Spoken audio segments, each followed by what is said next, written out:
Hello everyone, here is Afra Siab. Today we are going to solve Cambridge IGCSE Physics Paper 4 Theory Extended, held on May-June 2016, and paper code is 0625 with variant 42. So let's start from question number 1. Question number 1, Part A. An object is moving in a straight line at constant speed. A force is applied to the object. State the possible change in the motion of the object. So first of all, I consider here is the object. And this object is moving in a straight line at constant speed. I suppose that here is the straight line along which this object is moving.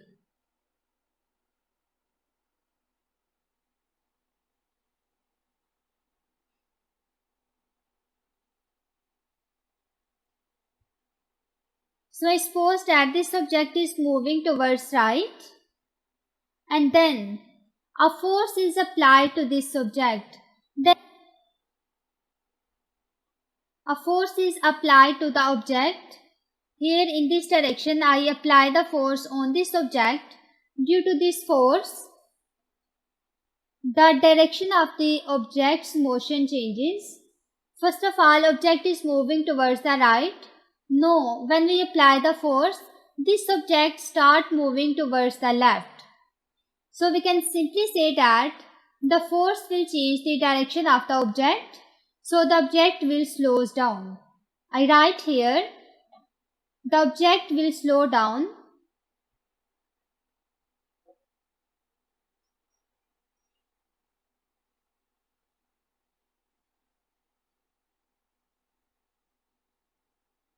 because force will change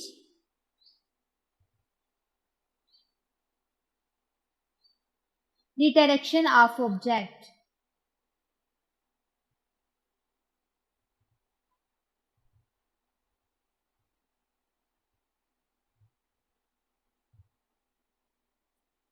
Part B. Figure 1.1 shows a skier taking part in a speed competition. The winner of the competition has the highest average speed over the 100-meter section shown in figure 1.1. So a section of 100 meters shown in this figure. Part first, the skier starts from rest. It means that initial velocity is equal to 0 because it starts from rest and has a constant acceleration. He reaches a speed of 60 meters per second in 16 seconds. Calculate the skier's acceleration. Here we have to find out the acceleration when the speed and time is given. So first of all, by the definition of acceleration, that acceleration is the rate of change of velocity of the body. I write here acceleration is equal to delta V over T. So del V is basically V minus U over T, where V is given here 60 meters per second and U is equal to 0. So I write here 60 minus 0 divided by time is given 16 seconds. So it will be 60 over 16. The value of acceleration comes to be 3.75 meter per second square, and we have to round off this value of acceleration up to two significant figures. So I write here 3.8 meter per second square. So acceleration is equal to 3.8 meter per second square. Next part 2. Over the length of 100 meter section, the time recorded is 1.85 seconds. Calculate the skier's average speed over the section. So here we have to find out the average speed. Average speed is defined as the total distance divided by total time. So here the length of the section is given, which is 100 meter, and the time that take to cover this distance is basically 1.85 seconds. And here we have to find out the average speed. I write here average speed is equal to total distance divided by total time. Total distance is 100 meters and time is 1.85. So that the value of average speed comes to be 54 meter per second. I write here average speed is equal to 54 meter per second. Part 3. Suggest why the sky bends his body as shown in figure 1.1. Explain your answer. Going back to figure, we can see here in this position the sky bends his body. We have to explain that why he bends body. So first of all, when he bends the body, then he wants to lower the center of mass. And also, if we have to reduce the air resistance and move faster, the sky has to bend. So here he bends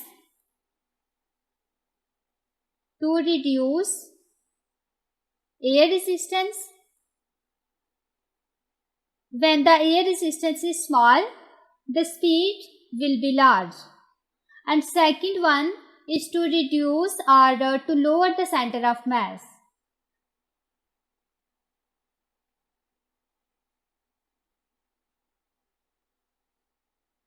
In both of these cases, speed increases. So I write here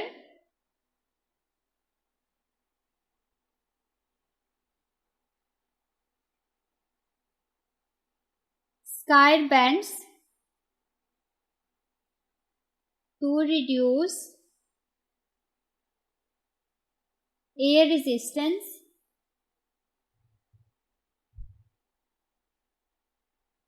so that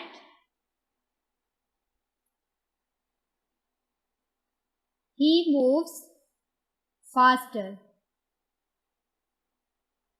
And second thing is that in the bending position, he has lower center of mass.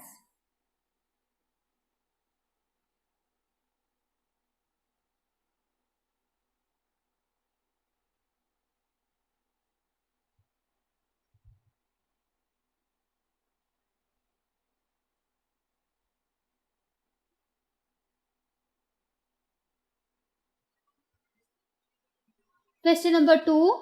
Figure 2.1 shows two railway trucks on a track. Here is the figure 2.1 and we can see that there are two trucks, truck A and truck B. The mass of truck A is 6000 kg and its speed is given 5.0 meter per second, while the truck B mass is 5000 kg. Truck A of mass 6000 kg is moving at 5.0 meter per second. It is approaching truck B of mass 5000 kg which is stationary. Part A. Calculate the momentum of the truck A. Here it is given that the truck A has velocity 5.0 meter per second while the truck B has velocity 0 because it is stationary. And we have to find out the momentum of truck A. Momentum is the product of mass and velocity. I write here momentum is equal to mass multiplied by velocity. As we have to find out for the truck A, so I write here PA is equal to mass of A truck multiplied by U of A truck, where mass of A truck is 6000 multiplied by velocity is 5.0, so that the value of momentum comes to be 30,000 Newton second. The unit of momentum is Newton second or kilogram meter per second. I also write here 30,000 kilogram meter per second. So momentum is equal to 30,000 Newton second. Part B. The truck collide. Their buffers compress and then they bounce off each other, remaining undamaged. After the collision, truck B has a momentum of 27,000 kg meter per second. Part first. Determine the impulse applied to truck B. First of all, we have to know about that what is impulse. Impulse is the product of force and time. I write here impulse is equal to force multiplied by time. But here force is not given and also we don't know the value of time. That's why I use here the Newton second of motion, that F is equal to ma. So F is equal to ma multiplied by t, where acceleration is rate of change of velocity of body. So it will be m delta v over t multiplied by t. This t cancels by this. So impulse is also equal to m delta v, that is change in momentum. So I write here delta p. It simply means that impulse is equal to change in momentum. We have to find out the change in momentum for the truck B. It is given that after collision, the truck B has momentum 27,000. So I simply write here I is equal to m v minus u, that is for truck B. It will be mb vb minus mb ub.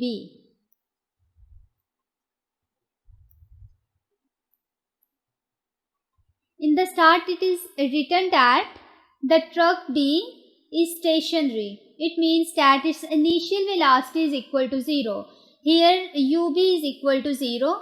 So the impulse will be equal to the momentum of truck B after collision, which is given 27,000. So I write here 27,000 kilogram meter per second. It means that impulse is also equal to the final momentum because the truck initially is at rest. So impulse is equal to 27,000 Newton second. Part 2. The truck are in contact for 0.60 second. Calculate the average force on the truck. So here we have used again the same formula, that impulse of the truck B is given, which is 27,000 kilogram meter per second, and impulse is the product of force and time. So it will be equal to 27,000. From here we have to find out the value of average force. So F will be equal to 27,000 divided by time. Time is given 0.60.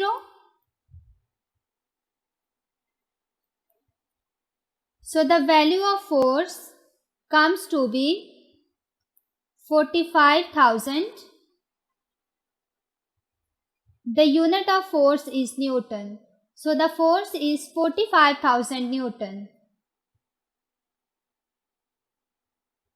Next part 3. Calculate the final speed of the truck A. Here we have to find out the final speed. For that I use the law of conservation of momentum, that the momentum of the trucks A and B before collision must be equal to the momentum of the trucks after collision. I simply write here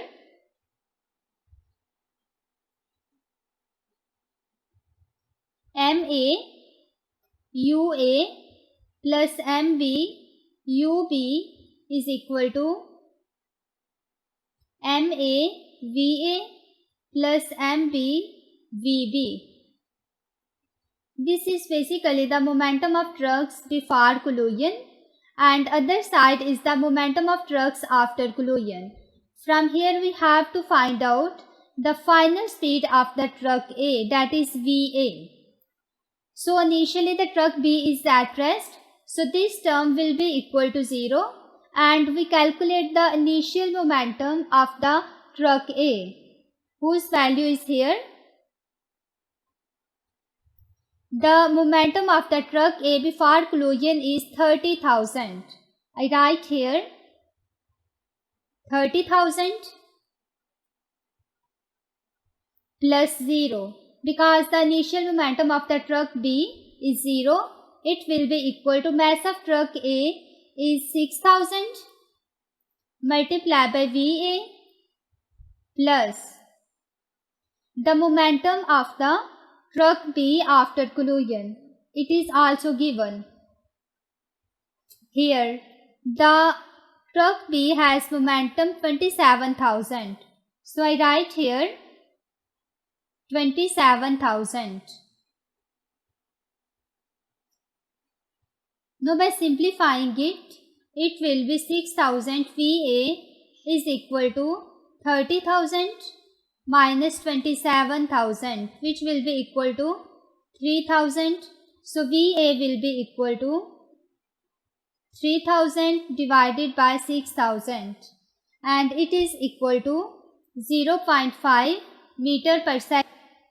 It means that the speed of truck A after collision is 0.5 meter per second. Question number 3. Figure 3.1 shows the cabin used to transport passengers up a hillside. Here is the figure 3.1, and we can see that 3 points are mentioned: A, B and C. There is a cable and the cabin attached with the cable with the help of cabin support. There are also pulleys mentioned here, and the distance of the point C from the point B and A is 50 meters, and there is also the electric motor that is here. The cabin is attached to a cable which move horizontally from A to B, then up to the hill from B to C. Part A, there is an electrical input of energy to the motor which moves the cable. Place 2 ticks against types of energy that increases as the cabin moves horizontally at constant speed from A to B. So here we have to describe the type of energy that increase as the cabin move horizontally. So first of all, we can see here, when the cabin move horizontally, it moves from point A to B. So there is no change in height, like this cabin is not moving up and down, it is just moving in a straight line. So there will be no potential energy, that is gravitational potential energy. There is also be no kinetic energy because potential energy remains same. So when there is no loss or gain of potential energy, so kinetic energy remains constant. There will be no change in kinetic energy. So first option is kinetic energy of the cabin. It of course does not change because the speed is constant. And second one is gravitational potential energy of the cabin, as the cabin is not moving up and down, so there will be no gravitational potential energy of the cabin. Third one is gravitational potential energy of the cables. This of course will not be correct. And fourth one is internal energy of the surrounding. So this is correct. And internal energy of the wires of motor. So the last two boxes are correct. Part B. The cabin and the passengers have a total mass of 800 kg. The vertical distance between point B and C is 50 meters. Calculate the increase of gravitational potential energy of the cabin and the passengers when they move from B to C. So here we are given the mass of passengers and the cabin. The vertical distance also given, and we have to find out the increase of gravitational potential energy. So the formula of gravitational potential energy is mgh, where m is mass, g is acceleration due to gravity, and h is height. I write here gravitational potential energy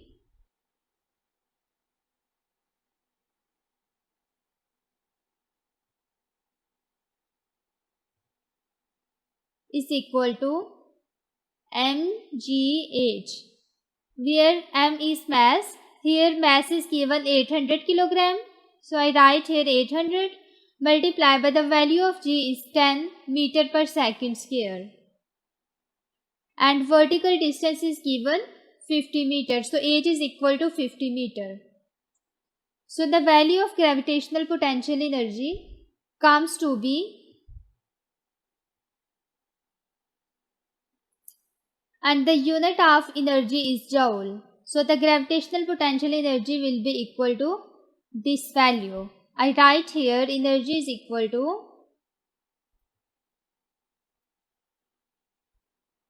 going towards the next part, the cabin then descends back from C to B. The weight of the cabin pulls the cable which rotates the motor. The electric motor acts as generator which rotate in this way. Explain the environmental and economic benefits of this arrangement. So first of all, as the cabin moves, it converts the gravitational potential energy into kinetic energy, because here it is given that the cabin descends from point C.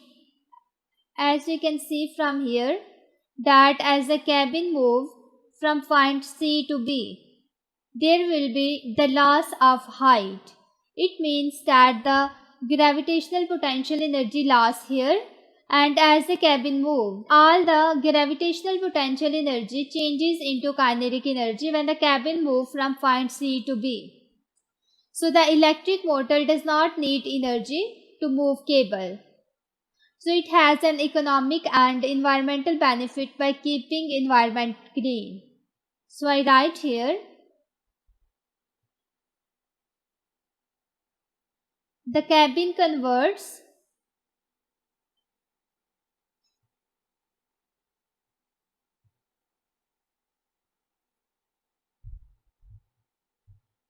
its gravitational potential energy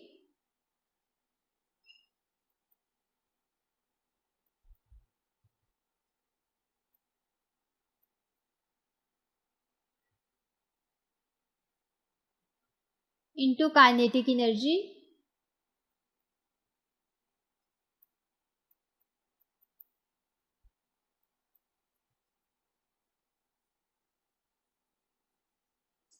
When it moves from point C to B.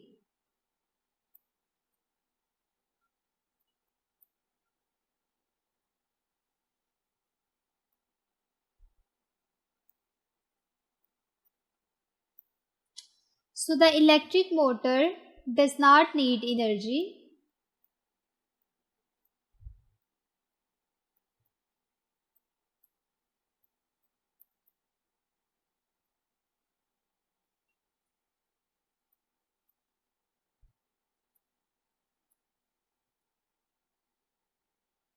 to move cable.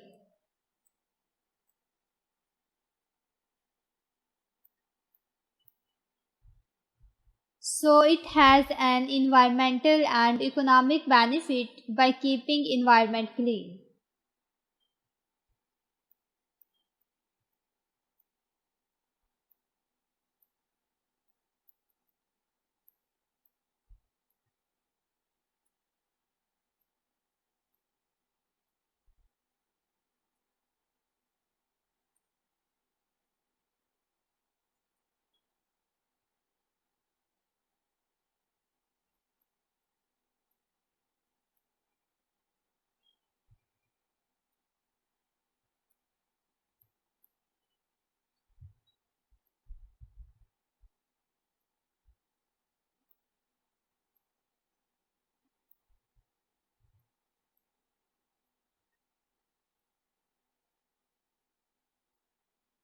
So in this way, it has an economic and environmental benefit. Question number 4. An archaeologist is investigating a shipwreck and discovers a wooden box on the seabed. Here is figure 4.1 and a box is shown here. The dimensions of the lid of the box are 1.2 meter by 0.80 meter and the pressure of the atmosphere is 1.0 into 10 to the power 5 Pascal. The lid is 15 meters below the surface of the sea. Part A. The density of seawater is 1020 kg per meter cube. Calculate part first. The pressure on the lid of the box due to the seawater. Going back to figure, we can see here there is a wooden box and also the lid. And this box is at a distance of 15 meters from the sea level, and the dimension is given, which is 1.2 meter by 0.80 meter. So we have to find out the pressure on the lid due to the sea water. I write here that pressure is equal to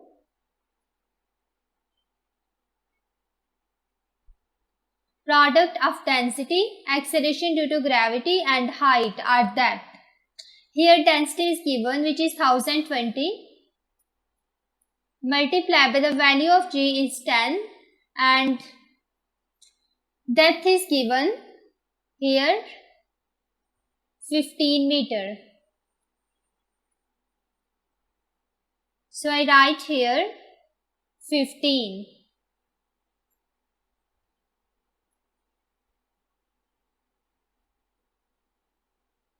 So the value of pressure comes to be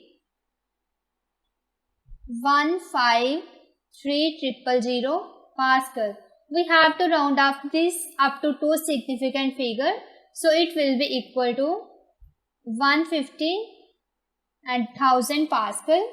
I can also write it as 150 kilopascal because this 1000 is basically equal to 10 to the power 3. So pressure is equal to 150 kilopascal. Next part 2, the total pressure on the lid. Here we have to find out the total pressure. In the part first we have to calculate the pressure due to the seawater. But total pressure is the sum of the pressure due to seawater plus the atmospheric pressure. Because here is the atmosphere around here. So we also have to add the atmospheric pressure to get the total pressure. So I write here total pressure is equal to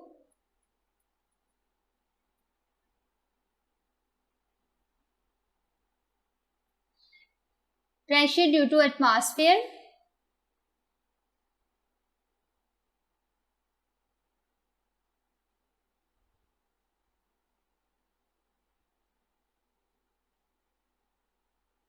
plus the pressure due to seawater.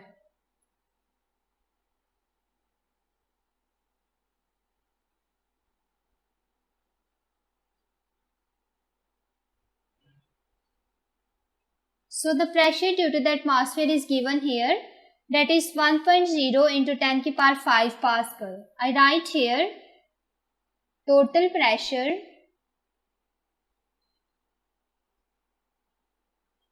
is equal to 1.0 into 10 to the power 5 plus the pressure due to the sea water. It will be 153 and 1000 Pascal. So when we add both of these, we get 253,000 Pascal. Again we have to round off this value up to two significant figures, so it will be 250 and 000 Pascal, and it will be 250 into 10 to the power 3 Pascal. 10 to the power 3 is basically equal to kilo, so 250 kilopascal. So pressure is equal to 250 kilopascal. Going towards the next part, part 3, the downward force that the total pressure produced on the lid. So here we have to find out the total force that is acting in downward direction, and it is produced by the total pressure. So we know the formula of pressure, that pressure is equal to force per unit area. From here we can calculate force. I write here pressure is equal to force over area. So from here, force will be equal to the product of pressure and area. Here, this pressure is basically the total pressure that we calculate in part 2. Going back, first of all, we see the value of pressure, 253,000. It is 253,000, and again next we have to calculate the value of area. Going back, here the dimension of the box is given, which is 1.2 meter by 0.80 meter. So area basically equals to 1.2 multiplied by 0.80. So I write here 1.2 multiplied by 0.80, so that the value of force comes to be 242,880 Newton. So again we have to round off this up to two significant figure. That's why I write 24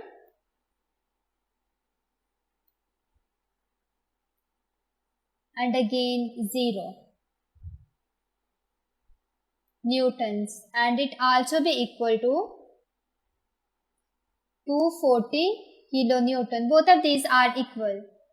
So I write here 240,000 Newton. This is the value of force that is produced by the total pressure on the lid. Part B. The force needed to open the lid is not equal to the value calculated in A. Part 3. Suggest two reasons for this. So first of all, the reason for the force that needed to open the lid is not equal to value that we calculated in previous part. It is due to the weight of the lid and pressure inside the box. I write here, first of all, weight of lid. If I suppose that the weight is very greater, weight is larger, then what will happen? We might require more pressure to open the lid. So I write here, require more pressure to open the lid.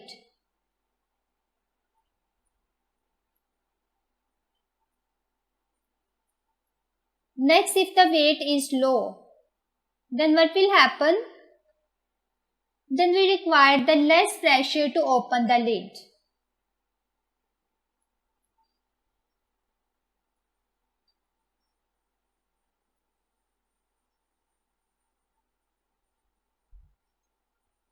That's why the value of force is not equal to the value that calculated in previous part. So I write here, first of all, the weight of lid.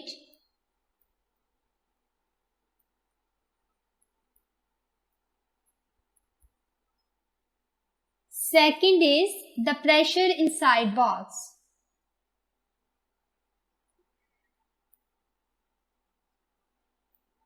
Pressure inside the box.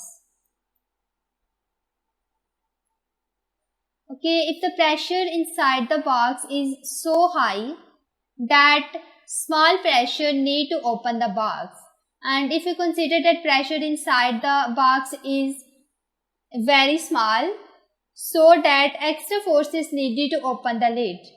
That's why force does not remain constant and not equal to the part 3. So I write here the pressure inside box.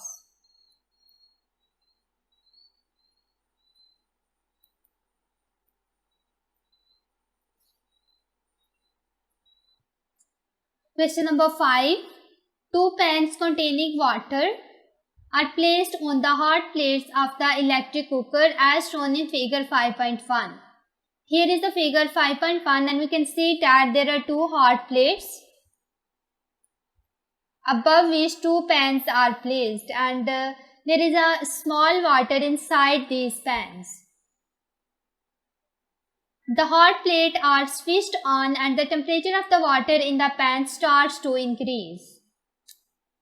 When the temperature of the water is below 100 degrees C, Some water is evaporating. At 100 degrees C, the water starts to boil and its temperature remains constant. Part A.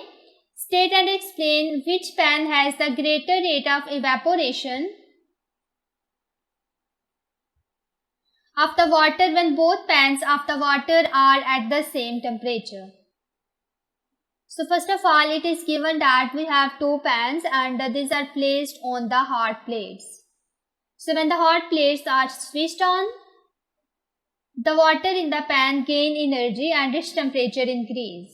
The temperature of both of these pans is constant. So we have to explain that which pan has greater rate of evaporation. So here we compare the area. We can see here, if I say this as pan 1 and this as pan 2. So the pan 1 has small size as compared to pan 2. It means that the area of pan 1 is smaller as compared to the area of pan 2. So the rate of evaporation in pan 1 will be smaller as compared to the rate of evaporation in pan 2. I write here pan 1 and pan 2. So it is small in size while pan 2 is large in size and its area is smaller and its area is larger.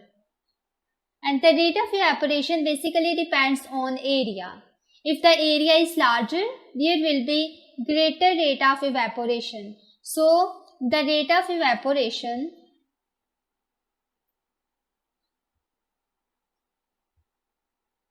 for pan 1 is smaller and for pan 2 it is larger. So I write here large pan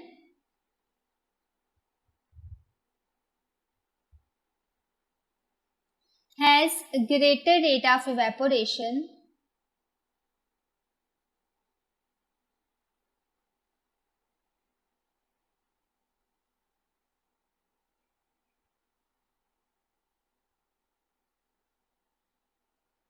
of water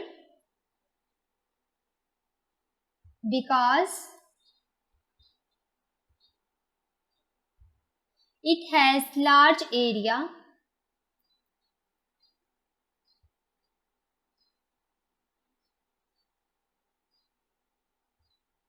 exposed to hot plate.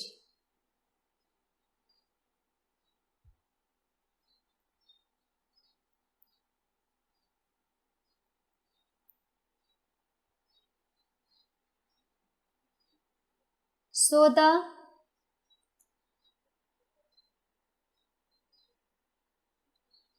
for the large pan, temperature increase quickly as compared to small pan.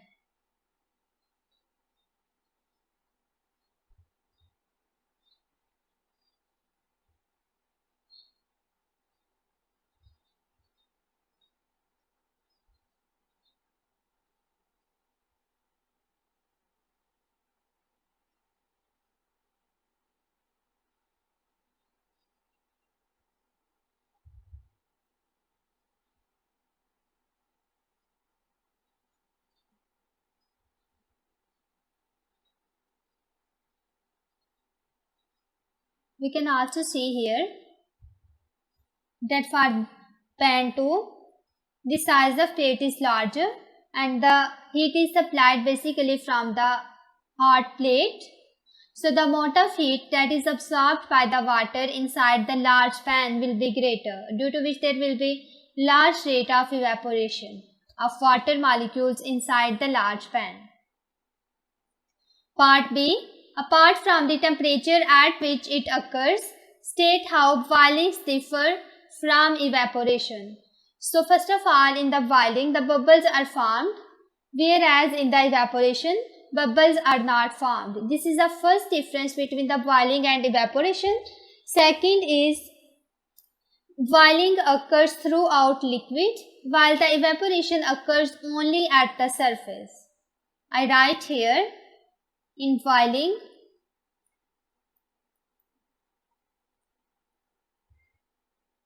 bubbles are formed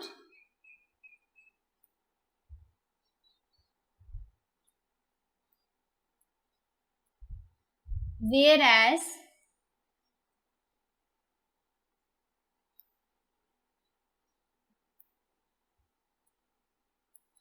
in evaporation,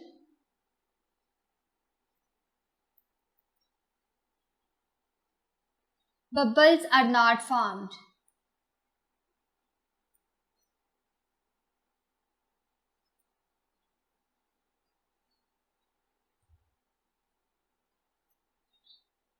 And second difference is that boiling occurs throughout liquid.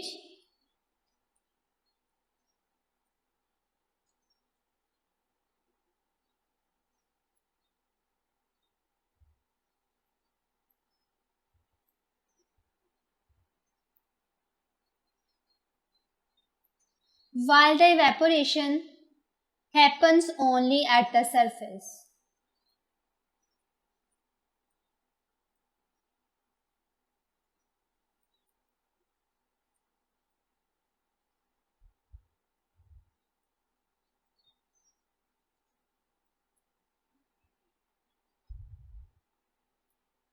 Part C. When the water is boiling, thermal energy is being supplied to the water at the rate of 920 watt. Part first. Explain the effect on the molecules of the thermal energy supplied. So first of all, when water is boiled, it means that we supply thermal energy. I can simply say that we increase its temperature due to which the water is boiled. So, when the energy is supplied, the molecules gains kinetic energy and they move faster and the bond between them breaks. So, I write here, the molecules gain kinetic energy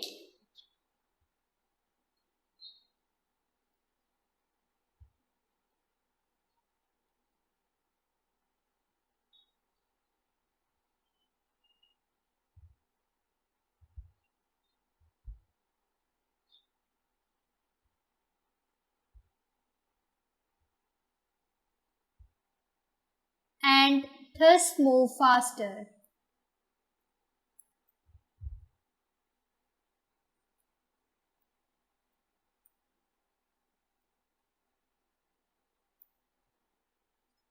And also breaks the bond between them.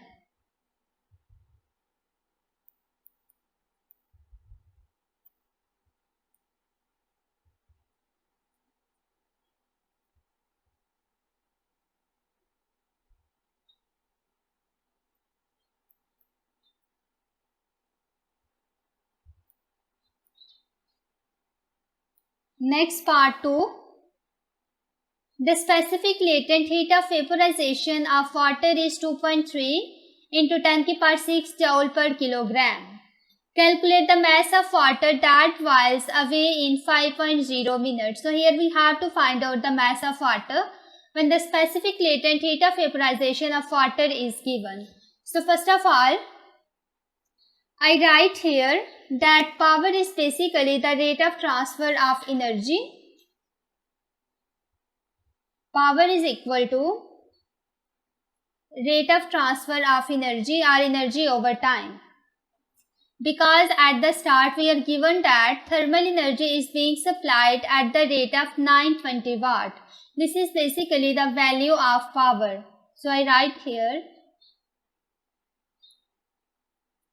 920 watt.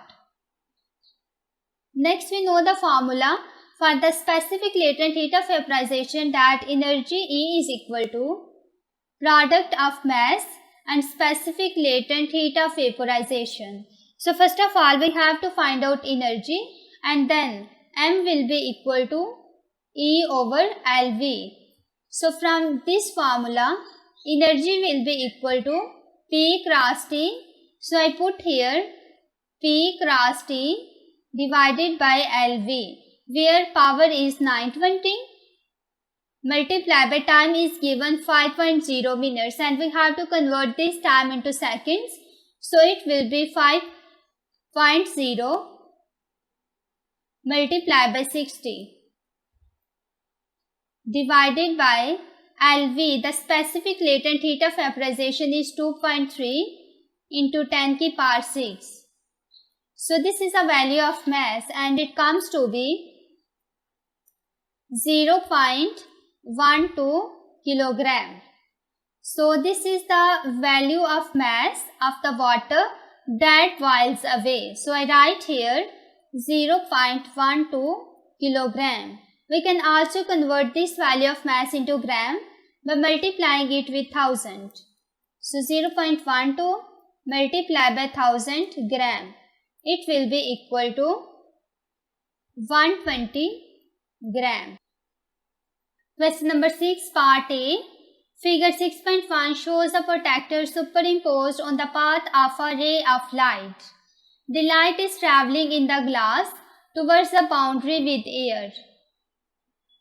So in the figure 6.1 we can see that there is a protector and the incident ray is shown in this direction and falls on the glass air boundary. Use the protector to measure the angle of incidence of the ray of the light at the boundary with the air. So here we have to find out the angle of incidence. For that we have to know about that what is angle of incidence. Angle of incidence is basically the angle that made between incident ray and the normal ray. I write here angle between incident ray and normal ray.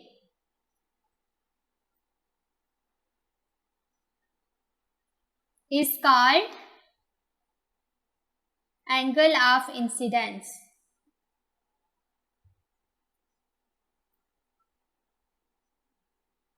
In figure 6.1, we can see here that the incident ray is in this direction. So basically this angle is basically 125 degrees and the normal ray is always perpendicular. That this 90 degrees line basically the normal ray and the angle between them is the angle of incidence. So we have to find out this value of angle of incidence. So what will I do?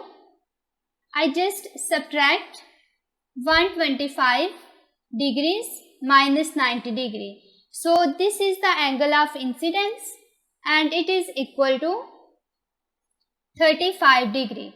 So I write here angle of incidence is equal to 35 degree. Part 2. The refractive index of the glass is 1.56. Calculate the angle of refraction in the air. So here we have to find out the angle of refraction. So first of all I write here N1 sin theta 1 is equal to N2 sin theta 2. I write the Snell's law in two medium. So first of all we can see here that the incident ray enters from denser medium into rare medium. It means that first medium is glass. Here because the D act as glass and outside here is the air medium. And the ray of light enters from glass into air. It means that our first medium is glass and second is air. So N1 is basically the refractive index for the glass and sin theta 1 is basically the angle that the incident ray made. So this angle theta 1 is basically incidence angle.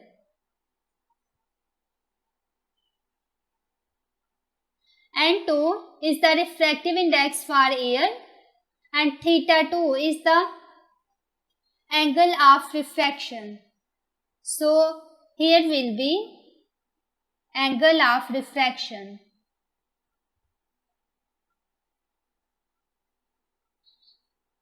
We are given that the refractive index of the glass is 1.56. It means that the value of N1 is equal to 1.56 and we know that for the air the refractive index is 1. So N2 is equal to 1. and angle of incident we already calculate in part first, which is equal to 35 degree. So I write here theta 1 is equal to 35 degrees and we have to find out theta 2, which is the angle of refraction. Now I am going to put values here. N1 is equal to 1.56 and sine theta 1 is 35 degrees. It will be equal to N2, which is 1, and sine theta 2. We have to find out the value of theta 2. I write here sine theta 2 is equal to 1.56 multiplied by sine of 35 degree. So theta 2 is equal to sine inverse of 1.56 multiplied by sine of 35 degree. So the value of theta 2 comes to be 63 degrees. I write here the angle of refraction is equal to 63 degrees. Part B. First, state what is meant by critical angle. So here we have to define the critical angle. Going back to figure, we can see here that the angle of incidence for which the angle of refraction gets 90 degree. First of all, I consider that this is the incident ray and when it goes here, there will be refraction like that. This ray refracted. Secondly, I goes increasing the angle of incidence. Then what will happen? The angle of incidence at which the angle of refraction becomes equal to 90. Like that. This angle is basically known as critical angle. I represent it with theta c. So 90 angle is basically between the normal ray and the refracted ray. So in this way we can define the critical angle, that the angle of incidence in the denser medium at which the angle of refraction in the rare medium becomes 90. Denser medium is glass, while the rare medium is air. So I write here angle of incidence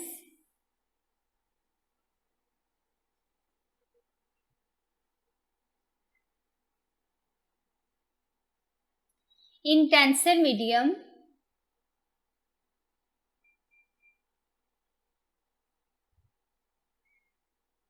at which angle of refraction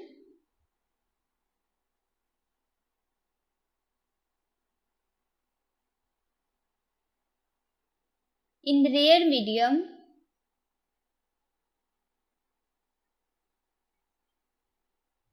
becomes 90 degree is called critical angle.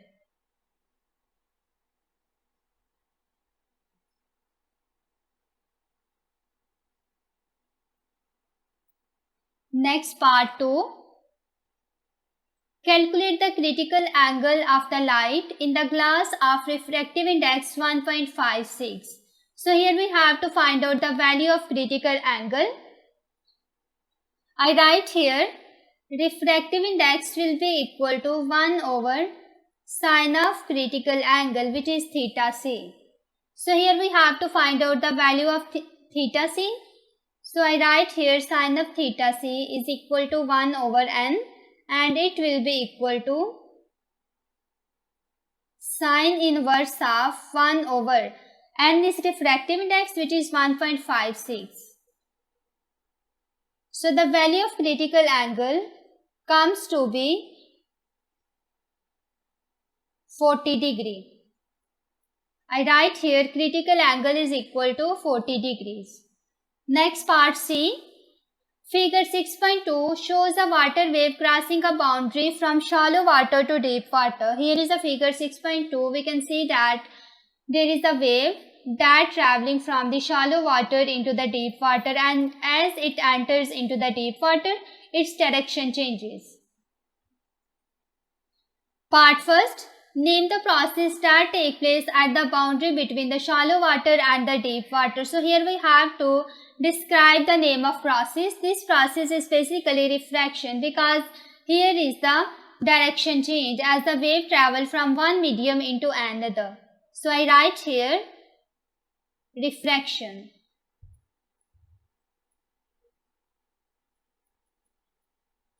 Part 2, tick one box corresponding to the property of the wave that is the same in the shallow water as in the deep water. So first of all, here is amplitude, frequency, speed and wavelength. Going back to figure, we can see here the wavelength is basically the distance between the wavefronts.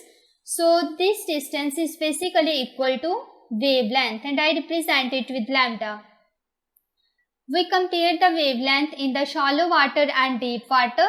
So in the deep water, wavelength is this. We can simply say that the wavelength in the deep water is greater than wavelength in the shallow water. So the wavelength in both of these medium does not remain same. As the wavelength changes, so there will be the change in speed. So as you can see here that in the deep water,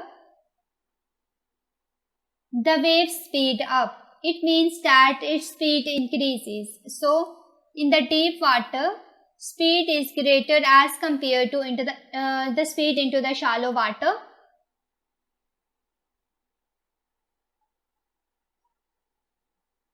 So as the wave enters into the deep water, it speed up. It means that the speed in the deep water is greater as compared to the speed in the shallow water. So only the frequency remains same. So I write here frequency. It is the property that remains same in both of these waters. Question number 7, part A. Describe the use of X-rays in a security application. Include a diagram. So here we have to describe the use of the X-rays in the security application. So first of all, X-rays are used to find security threats hidden in the suitcases and cargo. I write here X-rays are used to find security threats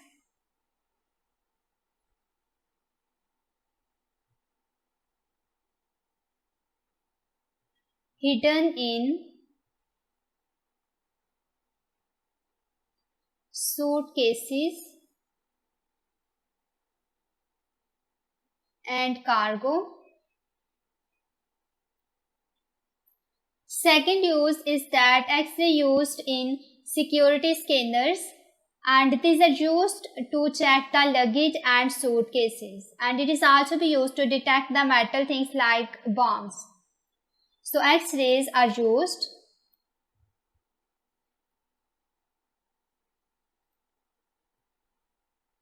in security scanners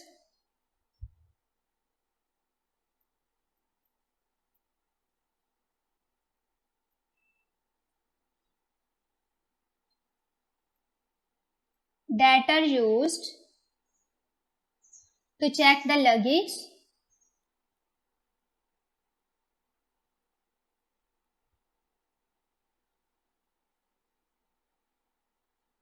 and suitcases.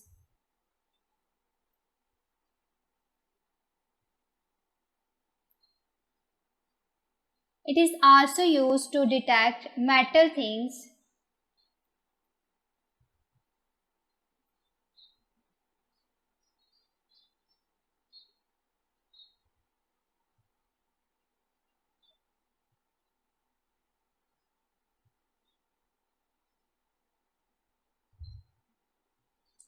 like bombs.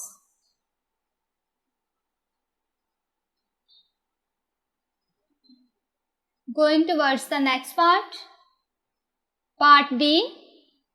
Draw a straight line from each wave to the most appropriate speed. So here we have to draw a straight line to show the appropriate speed for each wave. First of all, here is radio waves in the air. So the radio waves in the air move with the speed of light, and its value is 3 into 10 to the power 8 meter per second. So it is given in the fourth box here. It means that I draw a line from the radio wave in air box to the 3 into 10 to the power 8 box. I am going to draw the line.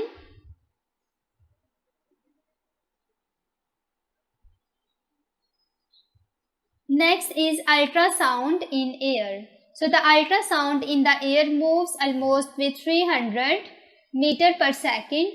So the 300 meter per second is in first box. So I draw a line here.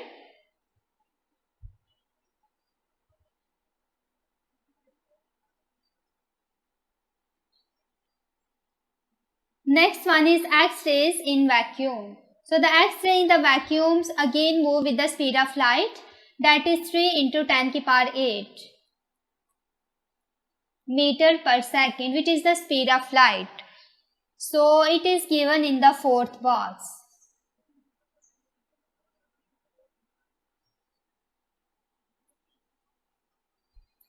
So we have completed this part by drawing the straight line of each wave with the appropriate speed. Question number 8, part A.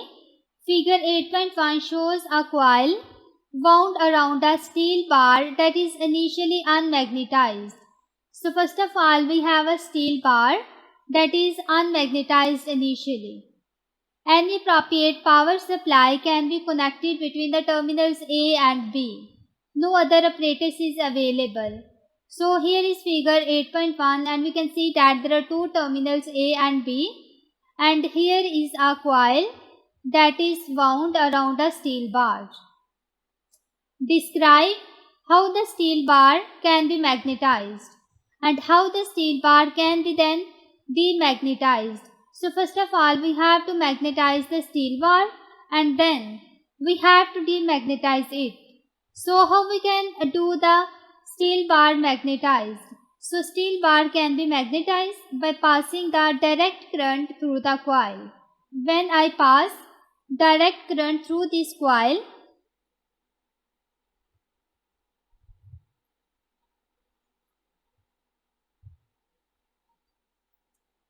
then the steel bar get magnetized. So I write here steel bar can be magnetized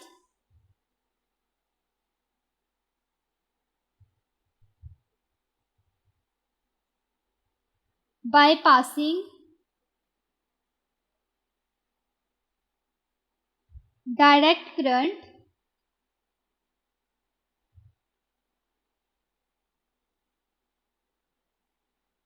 which is DC through the coil.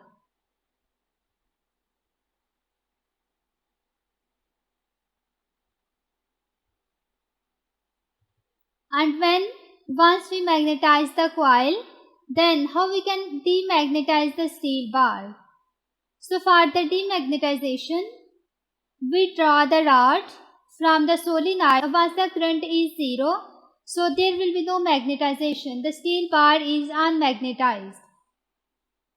So I write here withdraw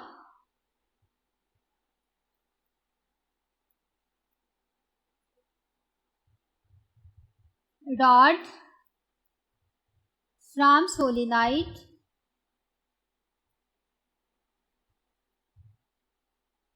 to reduce current.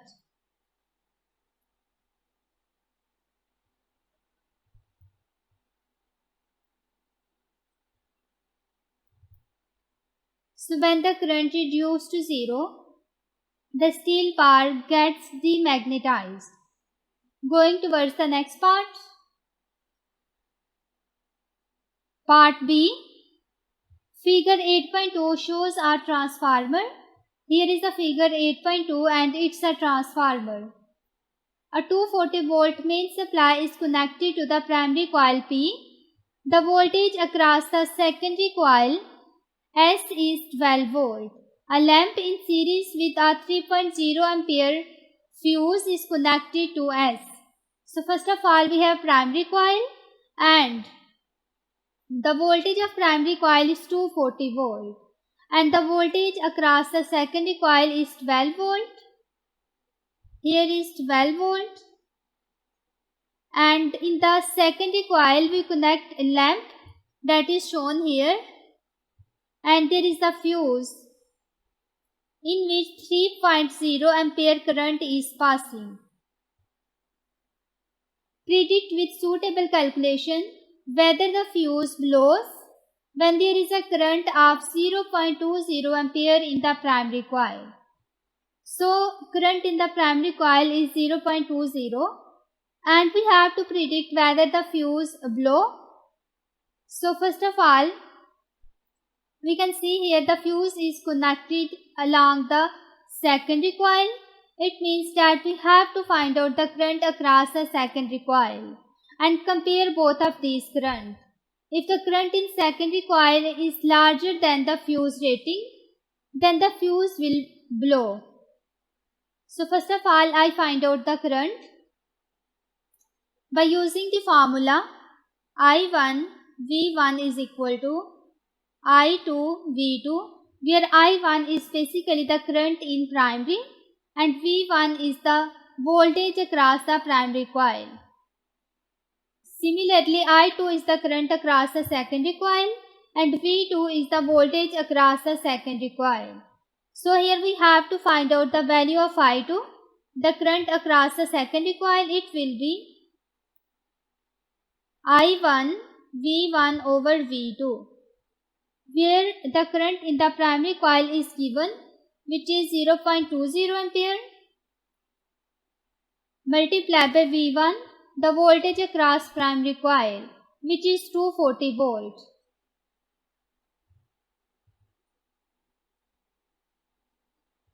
Divided by V2 is the voltage across secondary coil and it is 12 volt, which is given here. So I divide it with 12. The value of the current across the secondary coil comes to be 4 ampere. Now the fuse rating is 3.0 ampere, which is given here. We can see here that 4 ampere is greater than 3.0 ampere. It means that the current across the secondary coil is larger as compared to the fuse rating. So that's why the fuse blows. I write here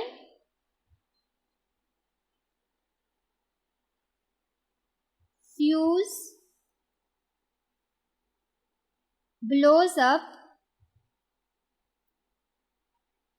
because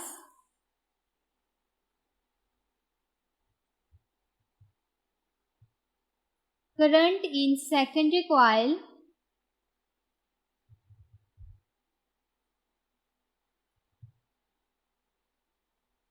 is more than the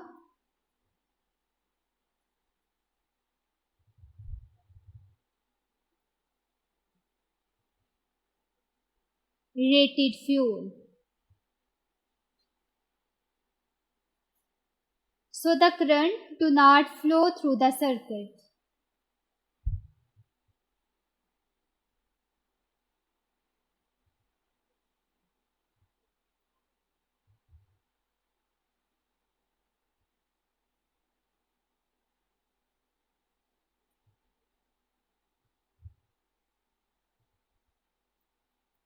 The current do not flow through the circuit because the fuse blows up. Question number 9. Figure 9.1 shows a conducting ball that oscillates between two charged plates. Here is a figure 9.1 and we can see that there is a ball that is placed between the positive plate and negative plate.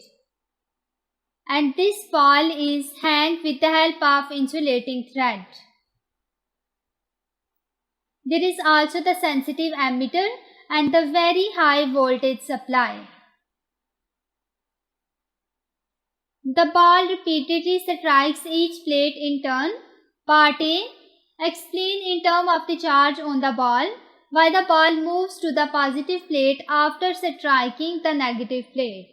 So first of all, this ball strikes with the negative plate, then it moves in backward direction towards the other plate.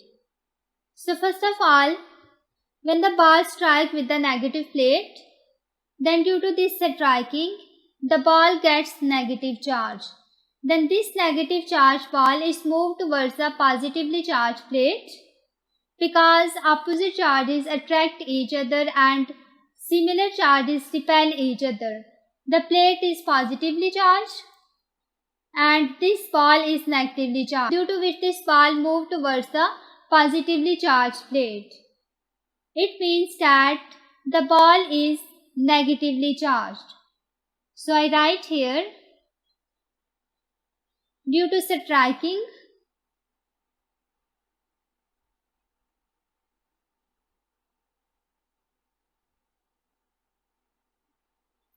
ball gets negative charge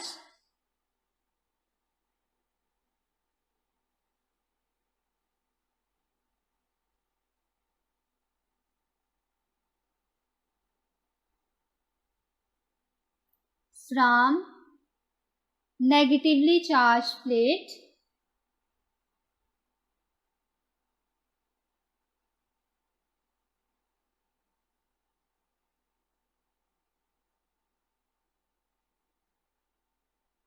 and then it is repelled by negative plate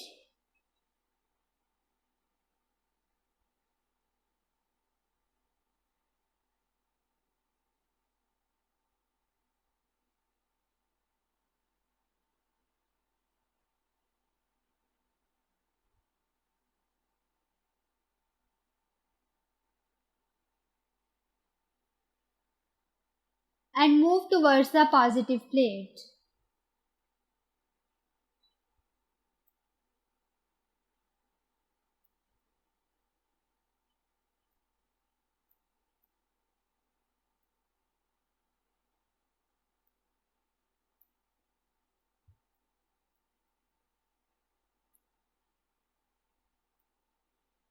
Because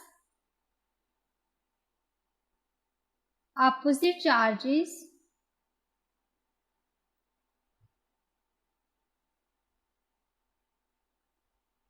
attract each other.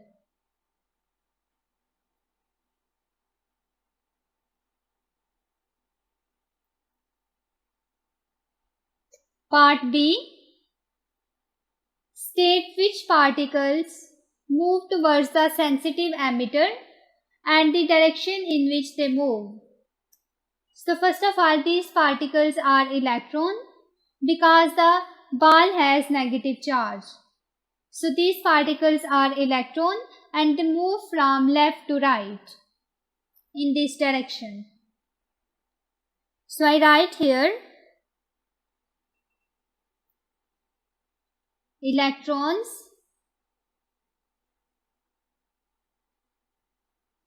and they move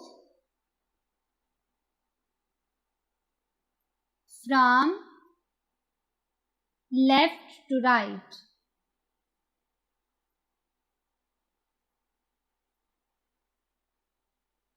Next part C. For each complete oscillation of the ball moving between the plates, a charge of 8.0 into 10 to the power minus 10 coulomb is transferred from one plate to the other. The frequency of the oscillation is 4.0 Hz.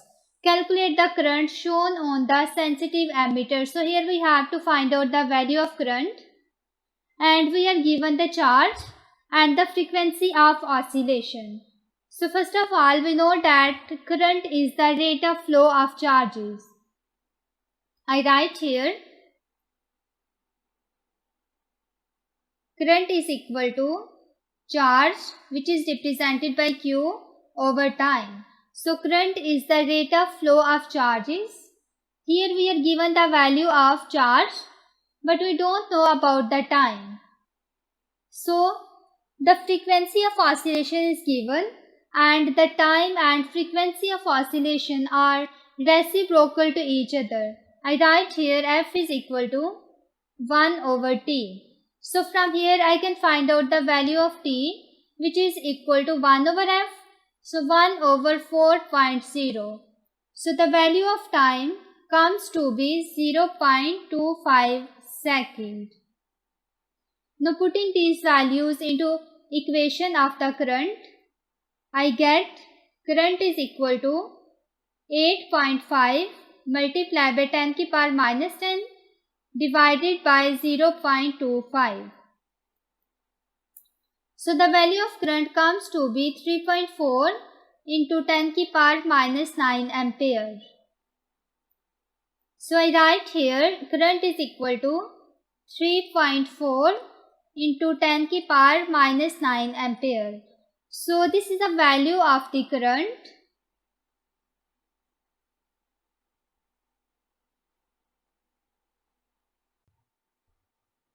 Question number 10.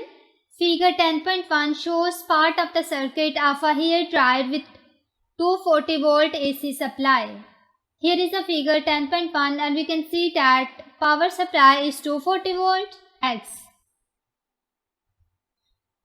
The switch can be in one of the three positions. Position A, off as shown. Position B, low heater power, and position C, high heater power. So the 3 points are shown in figure 10.1 A, B and C. When the switch is at position A, it is off. When the switch is at position B, then it has low heater power. When the switch is directly at C, then it has higher heater power. All three heaters X, Y and C each have a power of 100 watt when used in this hair dryer. Heater Y and C have equal resistances. Calculate part A, the resistance of the heater X. So first of all we have to find out the resistance of the heater X. So power is given, that is for all resistance. The value of power is 100 watt. I write here power of resistance X is equal to 100 watt. Next the voltage supply is given, which is 240 volt. And we can see here that X and the combination of Y and Z resistor, these are in parallel. And in the parallel combination, the potential difference is same. I write here series combination and parallel. First of all, I write here current and potential difference. In the series combination, current is same while V is changed. In parallel, current change, but V remains same. So in the figure 10.1, we can see that resistor X is parallel to the combination of resistor Y and Z. It means that the voltage across X is 240 volt and across this whole combination is 240 volt.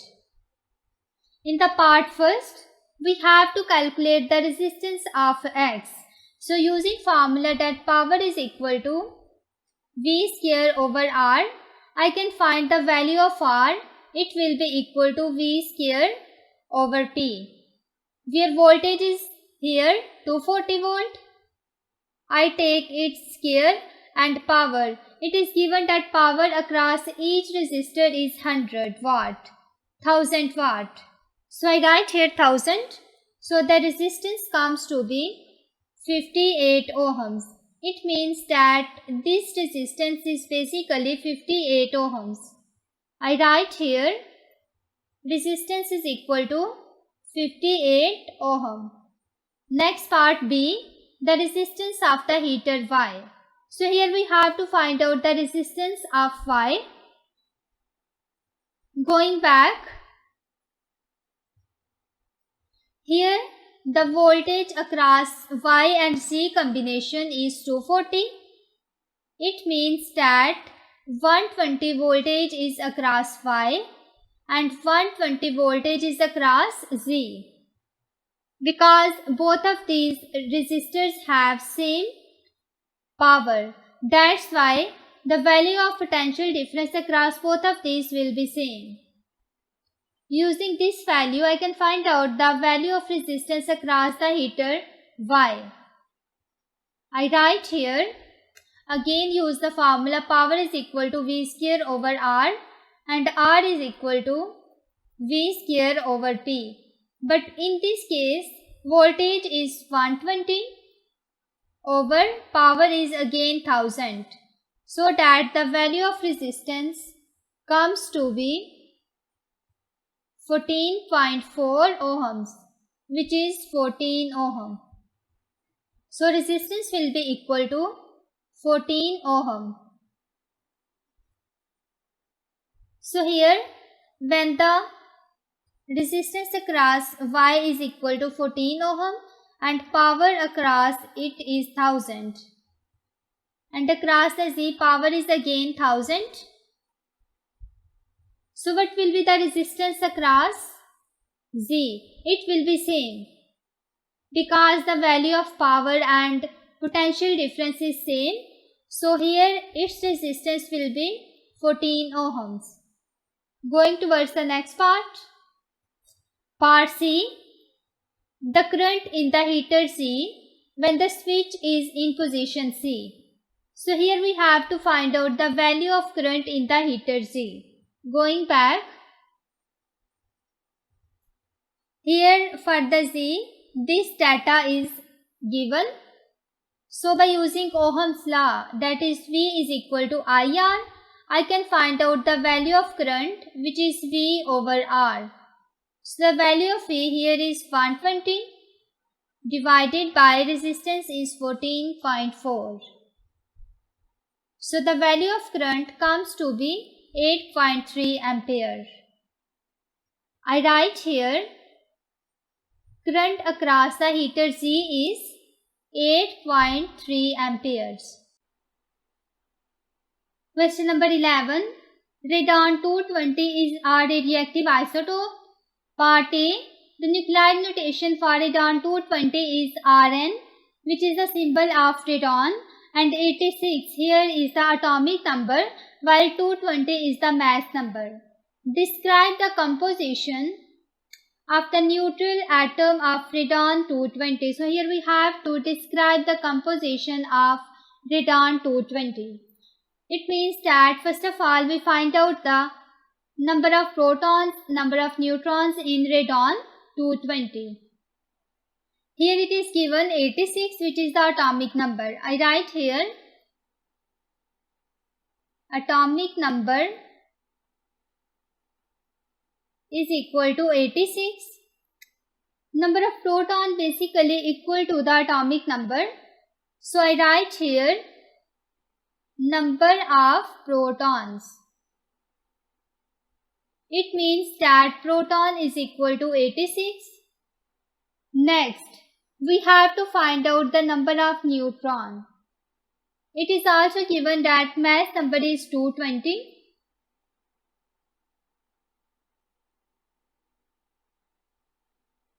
And it is represented by A, which is equal to 220. Mass number is basically the sum of number of protons plus neutron.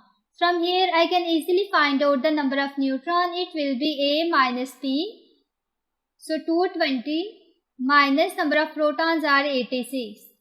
So that the number of neutrons comes to be 134. Next it is given that the neutral atom of radon 220 means that number of proton will be equal to number of electrons. So number of electrons will be equal to 86. I write here number of protons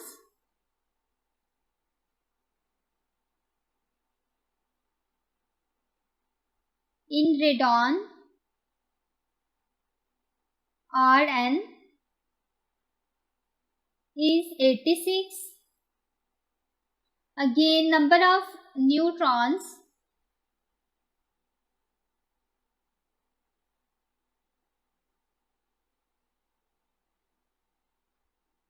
in radon is 134, and as the radon is neutral atom, so that the number of protons must be equal to the number of electrons. So number of electrons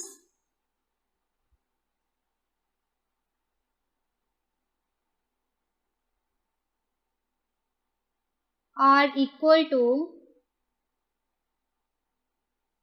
number of protons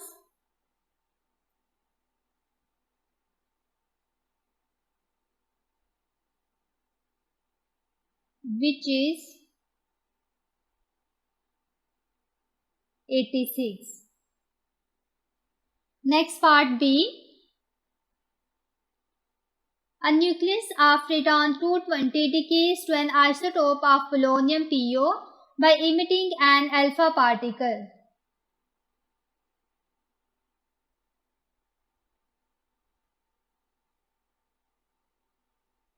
Which are 86.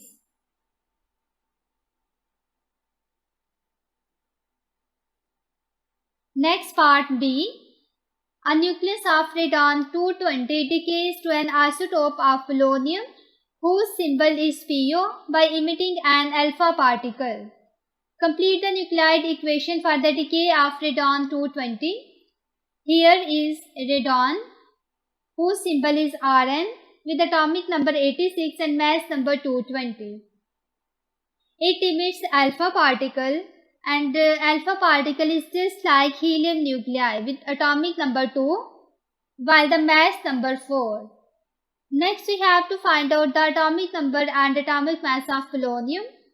For that, first of all, we check the number of protons or simply the atomic number and atomic mass on both sides of this arrow. So first of all, I write here atomic number. On left hand side, atomic number is 86.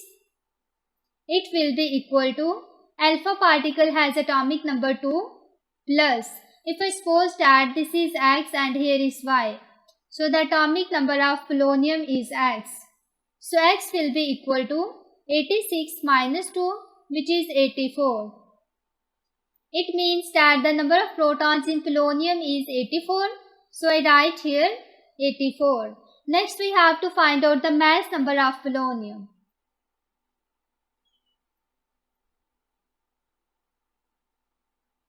It will be 220 is equal to 4 plus Y. So Y will be equal to 220 minus 4, which is 216. So I write here Y is equal to 216. So we have completed this nuclide equation for the decay of radon into polonium with the emission of alpha particle. Next part C. A detector of radiation is placed near a sample of radon-220 and gives a reading of 720 counts per second. The half-life of radon-220 is 55 seconds. Calculate the reading after 220 seconds. Ignore the background radiation. So first of all, initial count rate is given 720 counts per second. Next, the half-life of radon is 55 seconds. We have to find out the reading after 220 seconds. First of all, we find the total number of half-lives. So I write here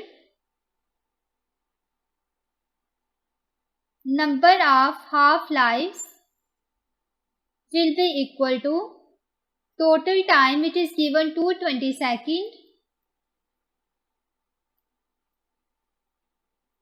divided by half-life. So I write here 220 divided by half-life is 55 seconds. So the number of half-lives will be equal to 4. Next we have to find out the counts per second when 4 half-lives pass. So I draw a table here.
So first of all, I write here count per second and here is half-life.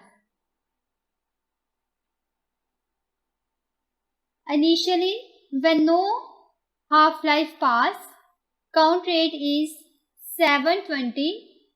Next, when one half-life pass, half of this amount decay. It means that 720 divided by 2, which is equal to 360. After first half-life, the count rate reduces and it becomes 360 count per second. When the second half-life passes, half of this will decay, which means that 360 divided by 2, which is equal to 180. Here is second half-life. When the third half-life passes, 180 count per second decay and it becomes 180 divided by 2, which is equal to 90. When fourth half-life passes, 90 counts per second decay and it becomes 45. It means that when 4 half-life passes, reading will be 45 counts per second. I write here 45 counts per second.